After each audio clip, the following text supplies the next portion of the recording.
السلام عليكم ورحمة الله وبركاته. آخر تحديث لأسعار الدولار والعملات الأجنبية من السوق السوداء أمام الجنيه المصري يوم السبت 9 مارس 2024.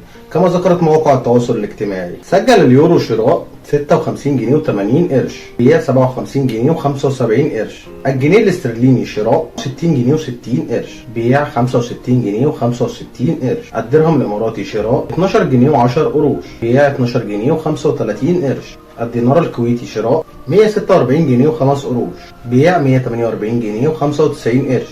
الريال القطري شراء 12 جنيه و15 قرش، بيع 12 جنيه و40 قرش.